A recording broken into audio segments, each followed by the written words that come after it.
I wish I had had access to something like this a few years ago when I was trying to figure out how best to support friends in my life dealing with infertility. At the time, I made earnest attempts to do and say the right things, but I made so many missteps due in part to my lack of information and also due to my own privilege.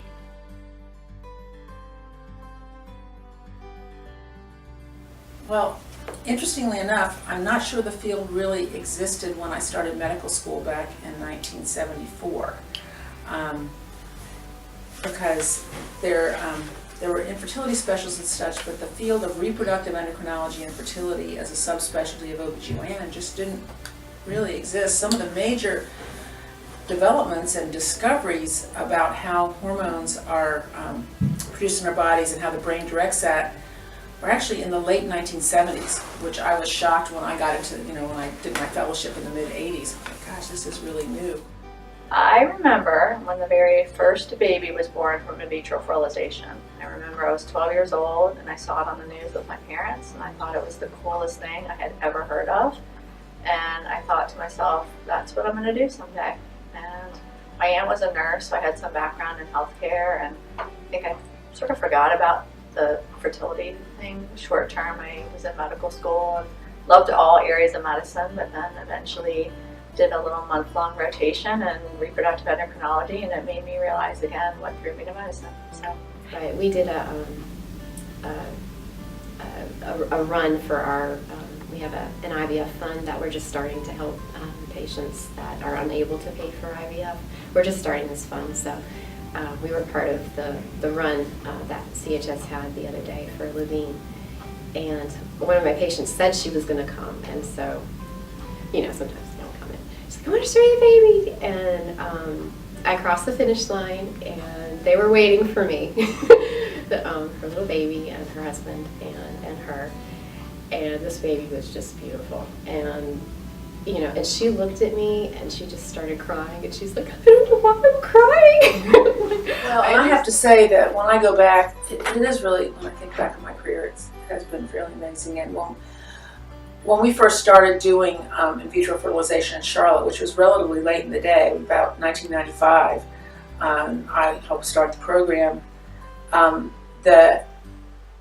It really was emotional to me that we had men come in whose wives had been going through donor insemination, and we helped them conceive their own biologic child. And this was just something that they had never thought in their lives. I think the main thing is I wish that people knew in general just how common it is.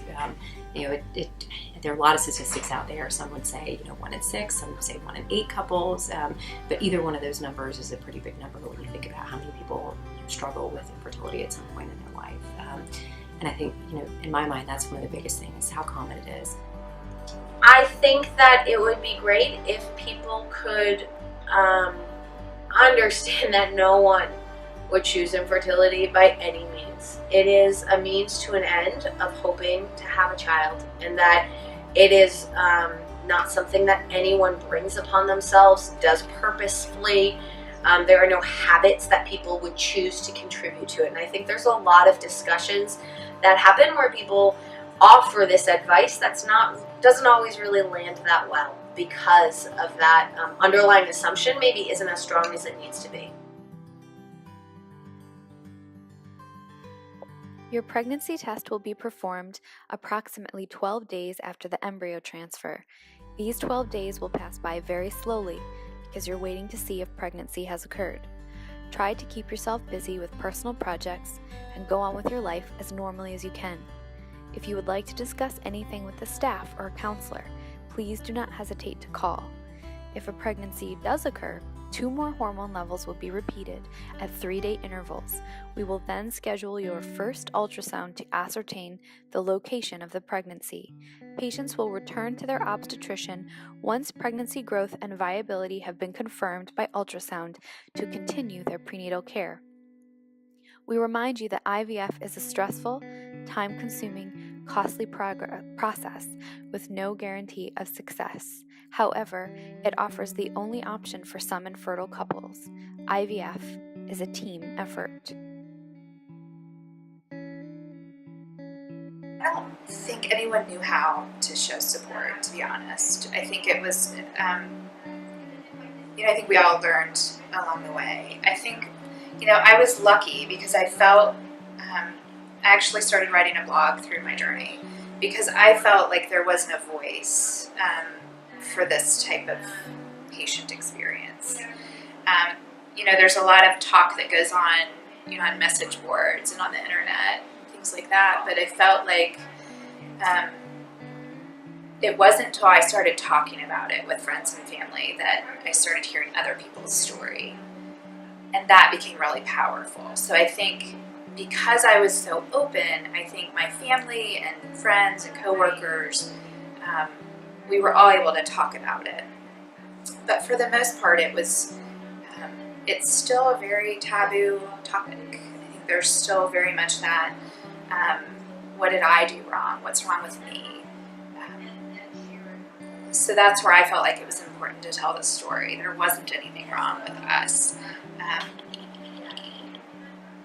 And I think that's what taught people how to support us. And I think we had to be very, very much the advocate for ourselves of how did we need to be supported. And there were often times we didn't know. And it's still hard, looking back on it, it's still hard to know the best way to support. It was really just, I think, to talk about it. For me, that was helpful. I know that's not helpful for everybody, but for me, it was helpful to talk about what was happening. And I think that was part of it, is the protocols and the drugs that you take create these incredible mood swings and these just incredible emotional moments. Is that I felt like it was important that people didn't walk away going, gosh, she's a bitch. I felt like my moods could change, and I wanted people to know that wasn't me. That was the journey I was on, and that was the process that I was in. It wasn't my intent. It was just what was happening. And so that's where I felt like people were supportive, because I was honest about what was going on. So each and every time you go in, you're like, this is it. This is definitely it. And then when it doesn't work, the sense of failure is overwhelming. And I think that's even what I still feel today, is the sense that I let my husband down. I let us down. I could get pregnant, but why couldn't I? What happened? It just, and there's nothing the doctors tell you. It's unexplained. And I think that sense of failure is what people probably don't think about when they're trying to support somebody through this, is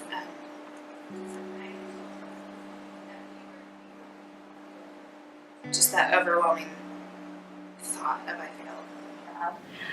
But every patient is individual in terms of what they can handle and the amount of grief that they have to deal with. For example, a biochemical pregnancy. They say they've gone through treatment. They actually got a positive urine pregnancy test. They come in and get blood pregnancy tests, but they don't rise appropriately. And those are considered pregnancies, but something is amiss. Usually chromosome abnormalities do not allow an embryo to develop. And it's terrifying and heartbreaking for them. It's all of the relax, and it's all of the when you're not trying, it'll happen. Or, I've heard so many people, the minute they adopt, they get pregnant. And so you get just that all the time, and it's hard to not think that way too sometimes. Or even a relative of mine said, what did she say? She said something like, when now you've adopted, now you'll have another, healthy poop. It's just something, it was just rude. It was almost like it was, our son wasn't enough, that we still needed to get pregnant and have a biological child. And that was really, really hurtful. Patients who have been other places and have their expectations set by that experience, whether it was good or bad. If it's been bad, I can deal with that, because we're going to make it better for you. But if it was bad and they're expecting pushback, or conflict. Sometimes it's hard to sort of get them out of that mindset and tell you, put that all behind you. Let's start over. So the challenge with fertility care is that it can be a long road. There's not always a really simple and easy fix for things. For a lot of couples, it works the very first month that we try, which we love, but the reality is it can be months and months for some patients, and I think that financially it can be tough, physically it can be tough, and emotionally it can be tough. It can put a lot of strain on relationships, either marital relationships or relationships in general with couples and with families and friends too. So I think that understanding that you need to leave your life as normal as possible and try to understand that this might be something that takes a little while. There are a lot of challenges in healthcare in general right now, as I'm sure many people are aware, but the most challenging thing for me about what I do is, and it's interesting to me because so many people think, gosh, you have such a great job, you get to help people have families and they're so appreciative, and that 100% is true. But what people don't understand is that the hard part is all the people still struggling. Once people are pregnant, they leave and they go to their OBGYN doctor, but the population of people I have on a daily basis are still the ones in the throes of it. They're the ones. People always ask, so when are you having another? Or especially if they don't know me very well, they'll ask that. And so it's we would love to have another, but adoption is not inexpensive. And it's just not, we just can't afford it right now. So it's sort of and I hate to say that when you say like I can't afford it, but I it's the same with a lot of people who can't afford fertility treatments. We stopped treatment. The last cycle failed, and there was never a phone call. And I thought that was it was a painful way to just end treatment, of just recognizing you're just kind of another patient. You're kind of another number. And I don't know if that was because he was a man and it just, that emotional side didn't kick in, that might have been important, or whether that was maybe not important at all, or maybe that was just how he operated. So if I'm looking at an ideal provider, it would be somebody that understands the emotional journey and doesn't see me as just a medical record number.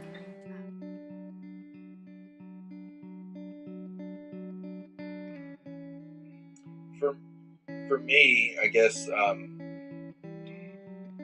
preparing myself is, again, it's not my body. It's I'm not the one who's taking the injection, all that. So Christy gave me the assignment of I'm figuring out where the drugs are coming from. He did the finances and the drug runs. The drug runs. Finding that one specific online pharmacy where I could get a better deal on the stuff. So I kind of had very specific, concrete things that helped me focus on. I think when I started going through treatment, it felt like it wasn't talked about as much, and it's only been within the last 2 years. So honestly, I felt like it was really my husband. I felt like I was really lucky to have that relationship, because I see how relationships end over stuff like this. I see just the toll that it places on a marriage, and I was really, really lucky. I was so lucky my boss actually was going through similar issues, and so she was really supportive, and she knew about it from the beginning because I was missing a lot of work. So I don't think she really had the opportunity to talk to him, and I don't know if you opened up to anybody else. I had to let my boss know as well, and don't talk. We don't talk. I tried to. No, but my boss, he was real cool about it. I just kind of give him a heads up. Hey, this is what we're going through.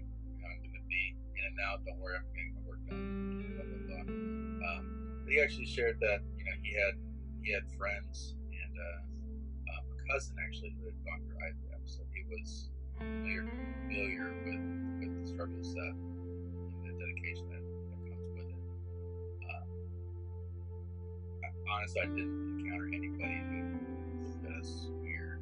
I had a friend who never suggested that I try anything. She never told me to relax or try a supplement or essential oils or yoga or anything. I would share with her that I'm struggling, and she would, I mean, she's a trained social worker, so like she gets it. Well, you know, there are social workers that don't. But she was able to ask me things like, you know, wow, how does that feel for you? She just let me talk, and that was very helpful. And she also saw,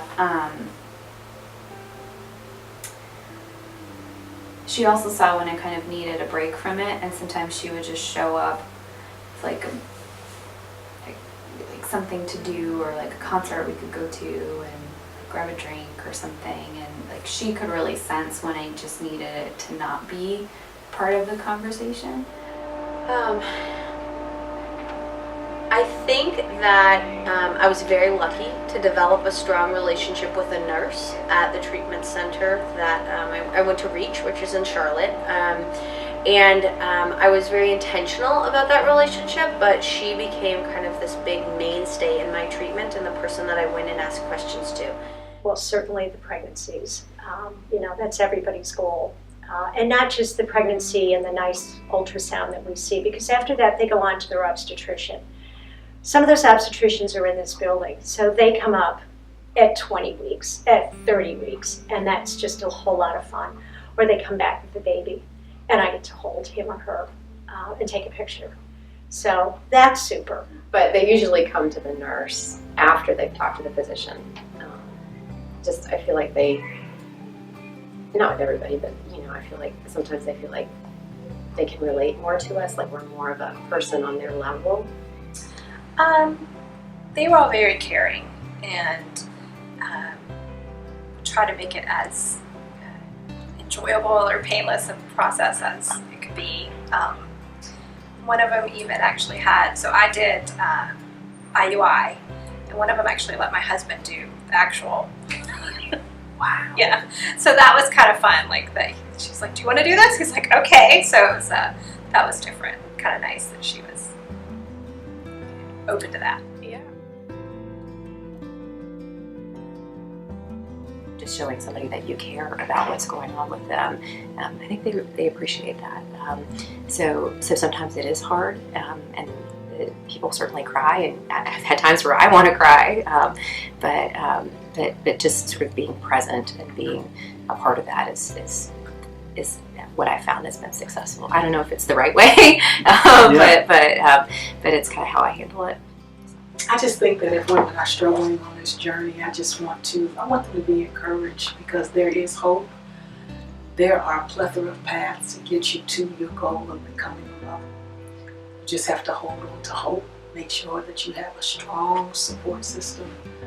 Find you a support group where people can walk with you and pray with you and talk with you on this journey. And you know, whatever you do, don't give up. If you believe that that you are called to be a mother, I say don't give up and be open.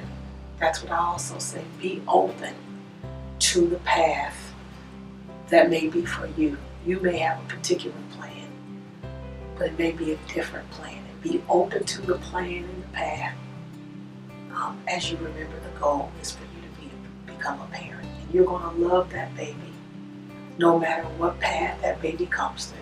You're not going to be any less of a mother, but you are going to love that baby any way that baby comes, because that will be your miracle. I wish I would have knew more about the process, because again, it was trial and error.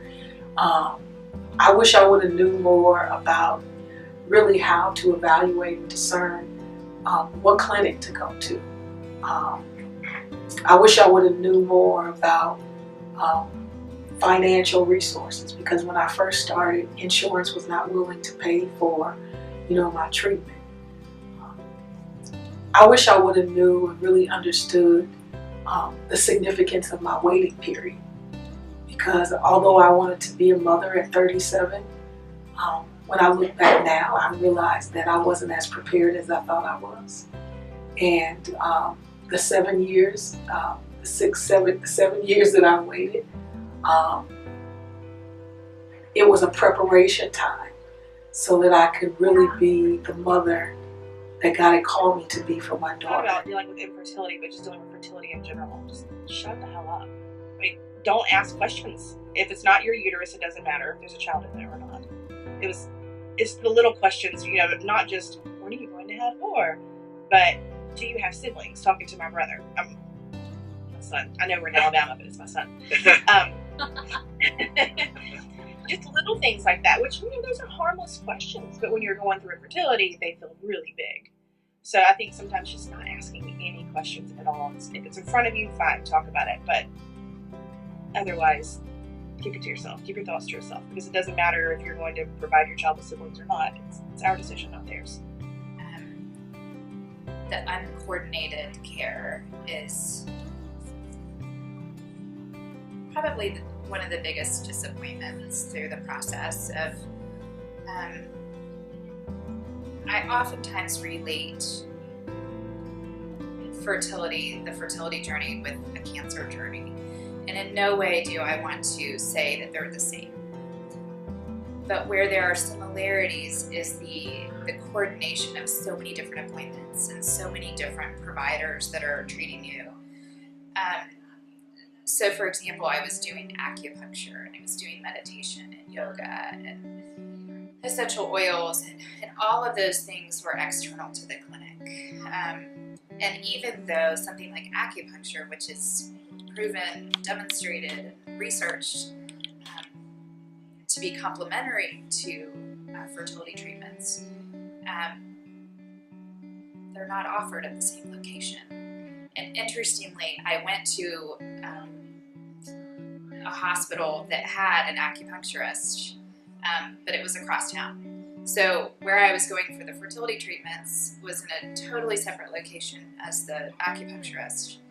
And I remember saying, why don't you do it in the same office? You would have built-in clientele. You'd be busy all the time. That is where healthcare is failing, is the uncoordinated care and the we're not always putting the patient at the center of what's happening. It's what's convenient for the practitioners or what's convenient for the location or for whatever reasons. We don't make it easy to be a patient traveling this journey. I think always being accessible and again, making it, you know, it's not a one size fits all. Everybody has different needs. And I think just by getting to know us and knowing what worked for us and how we responded and what we needed. I feel like maybe there should be one person that's your advocate that can guide you through the process and help you look at when you get the results of this or that, help you decide to continue or not. Because I kind of think that maybe they knew after 2 or 3 times it wasn't going to happen, but we did 3 more. I mean, and that's not cheap, you know? So I think it could have helped us if we knew that someone was really had our best interest in their heart, not the doctor's office. You know, the doctor was just not, it was just a really bad experience because it's emotional anyway, and it was, there was no empathy or it was just, well, but you can get pregnant, you just use a donor egg, basically, and that's kind of how it felt, and maybe that's not how we meant it to sound, but that's how it sounded to me. And that's where, like, having an advocate would have been maybe a really good thing. I think that the struggle probably for all doctors is that they are in their practices doing their work day in and day out, and they are passionate about their work and they believe in their work, but it's very familiar to them, it's very rote, it's very routine, even if they are passionate about it and excited about it. When you have an infertility patient coming in, they usually don't have a whole lot of background knowledge about the experience. They didn't expect to be there, and they want to be there for as short a time as possible. Most people don't get to be there for as short a time as possible. It's rare that you only go to an REI practice for a couple of weeks or a month. There are people that sign up and go, and they're there to get testing, and they find out that they're pregnant in the first round of tests. That definitely happens. Most of the people that we've worked with and interviewed and that we've heard about in practices that we've surveyed, we had people who had been in treatment for 12 years. We had people that were there for 2, 6, 4, 8, of the whole gamut, but very few people were only there for 2 or 3 months. And I think what can be difficult for practitioners is to remember how new and unusual and disconcerting it is to be there as a patient. So one of the things I think about a lot is whether or not telling you more information up front would be helpful, or whether it kind of creates this fear factor. So I would have liked to know what IVF were really like, or hyperstimulation, which I ended up getting, or I would have liked to know, but I don't know that if they had told me in advance it would have really done much good. So I go back and forth about whether additional information, kind of outlining different possibilities, would be better, or whether they don't really know, and it's kind of like each case unfolds as it does. I think that in terms of communication, the more people that I work with or speak to who have undergone infertility, my relationship with my nurse was very unique. So I would say that any way that that can be replicated for lots of people, the better. I don't know whether that's an app where you can text and post questions and there's someone who's just on call and responds, or whether that's someone's unique job, or if that's not possible. But I think the more ways where the women undergoing treatment can have a sense of empowerment to say, like, during this time I'm available, or can you call me at this time, or can we communicate by email, or there's so little control in the process of infertility that any sense of control makes a difference, and information gives people a feeling of control, and so that I think would make a huge difference. And I was really lucky and fortunate that that was my experience in treatment, and I also understand it's not a lot of people's.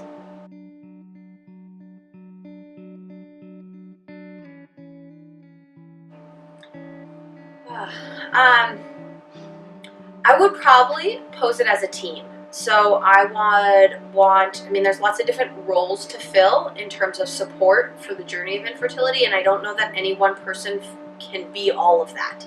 So for a doctor, I would want someone who is extremely experienced, has done lots of different tests and research, or at least knows about it.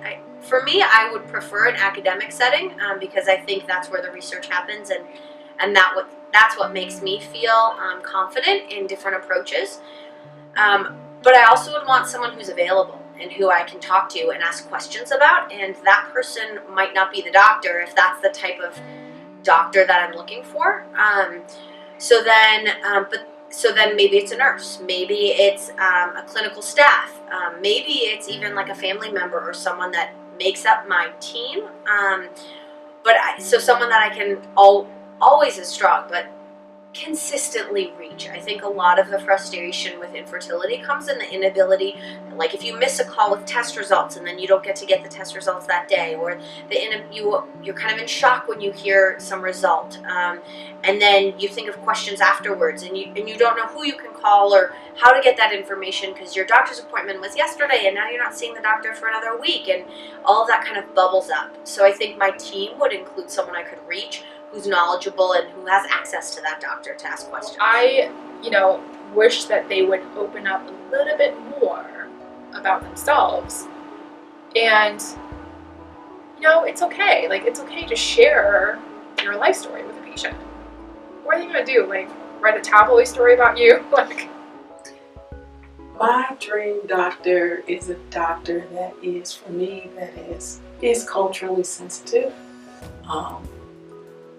A person that listens to me, but is also honest with me.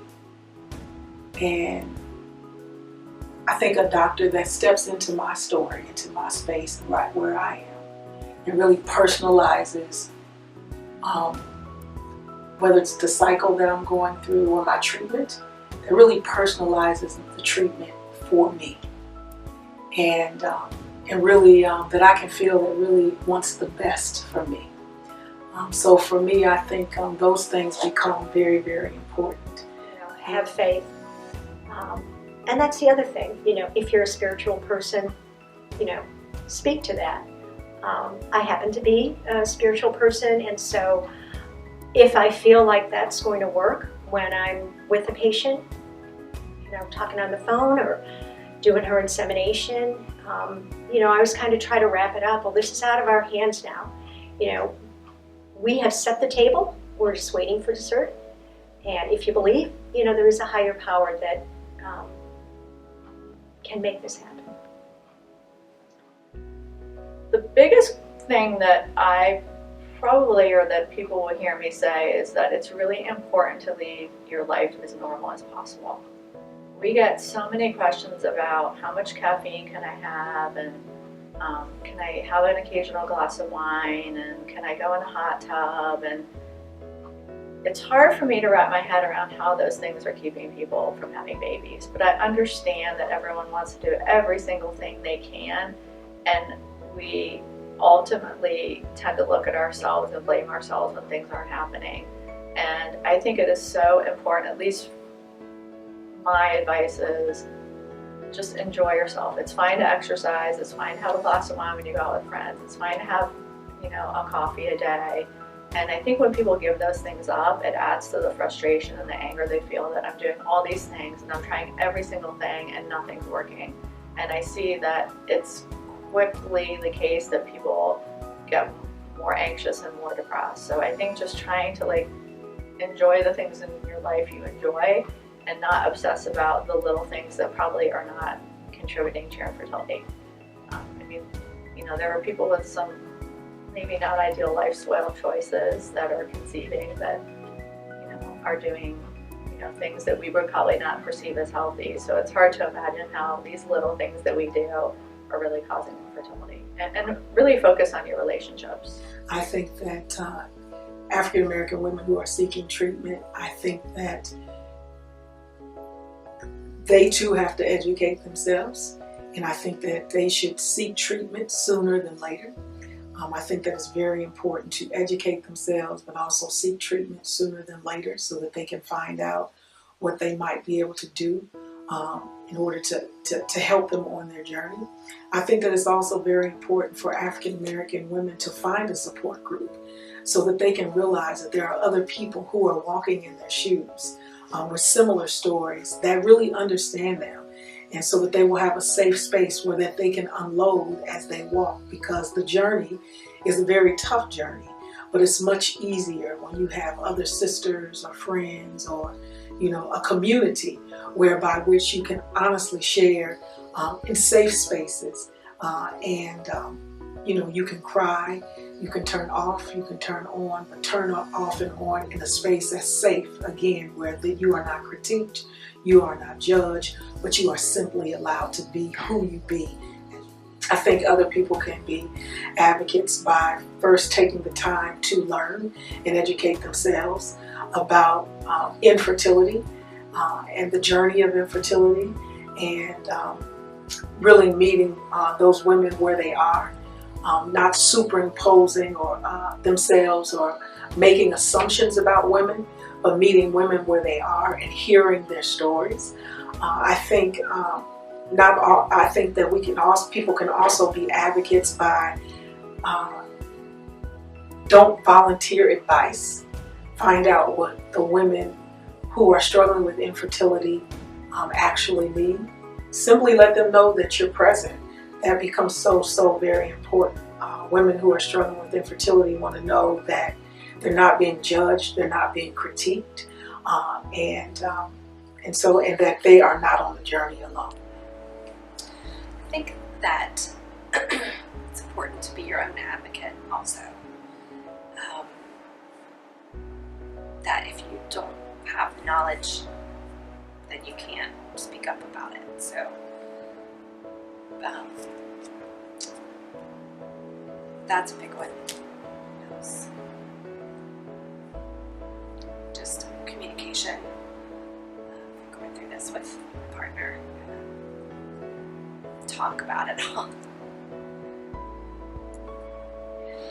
Advice I would have for people thinking about going through the egg freezing process would be to do it.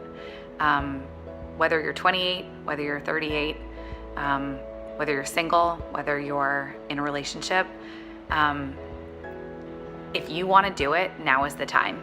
You don't want to look back and wish that you had done it. I wish people knew how common fertility issues are and how common-ish IVF is. Since the twins were born and since we were open about the IVF, it's amazing the number of people that I've seen who are close to me who went through fertility issues in IVF. A good friend of mine from college, I saw a little post that his wife would make on Facebook, and we suspected, but like us, they never came out and said it. Honestly, I wish we had come out earlier too, because we might have been able to. They might have seen that we were being able to ask us questions, or if someone else, while we were going through it, someone else had said, "Hey, we did this," that maybe we would be able to ask them questions. I think in general, I wish people would just be a little bit more open and upfront about it, and not worry about what other people think. Well, I think there's such stigma surrounding infertility, and I think people are afraid to talk about it. They don't want, some people are open about it, but some people aren't, and it's like they're afraid to be known as the girl who can't get pregnant. But, I think that don't be afraid to open up about it and ask for help, because there's no shame in that. The more you open up, the more people are going to be able to help you. People aren't going to look at you and be like, well, you suck. You have a uterus, but why aren't you pregnant? Rather, I think they're going to be pleasantly surprised that so many others are going through the same thing. I think the more education and the more awareness about this topic, the better. I don't think people intentionally say mean things or are intentionally inconsiderate.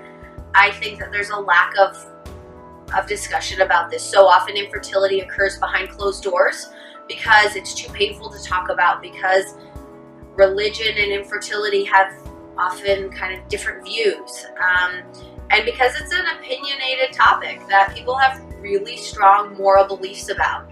Is assisted reproductive technology, is it okay? Is it not? That kind of differs amongst people, and it's a hot topic. And when you're going through it, it's hard enough. You don't need other people's opinions about how kind of you're immoral, or there's this fear, I think, that people will view your child differently if they were born of a surrogate, if they're not your egg. I think that it's a really difficult land to navigate, and so any way I can contribute to shifting that culturally, I would like to.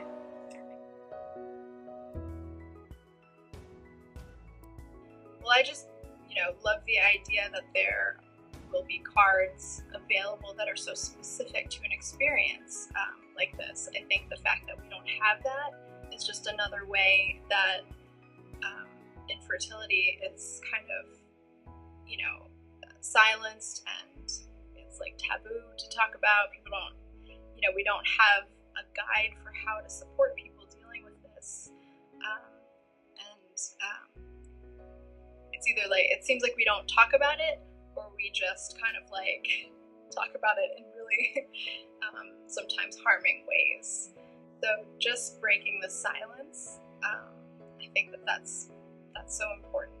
Just to have the cards exist. Like, this is a thing that so many people deal with, and let's talk about that. Let's acknowledge what's happening for people in their lives. And so I hope, for one, that it'll help to break that kind of awkward taboo around infertility, and that it'll help people like me who love people dealing with this to know, like, where to begin. Like, just to have even like a really simple tool, like a greeting card, to just be able to show up for the people who are dealing with this, even if it's just in that really small way. And person well enough to know whether it's like the humor card or if it's just the really heartfelt, like what, you know, knowing that friend or family member, what is the thing that's going to speak to them and hopefully bring some comfort. And I mean, just imagining like someone, you know, one of the participants or somebody receiving this card, like laughing at, you know, having a moment where they can kind of like chuckle at the funny cards, or, you know, being moved by the more serious ones, like just that, even if it's like a moment of support, that's what I would hope to have given to the community.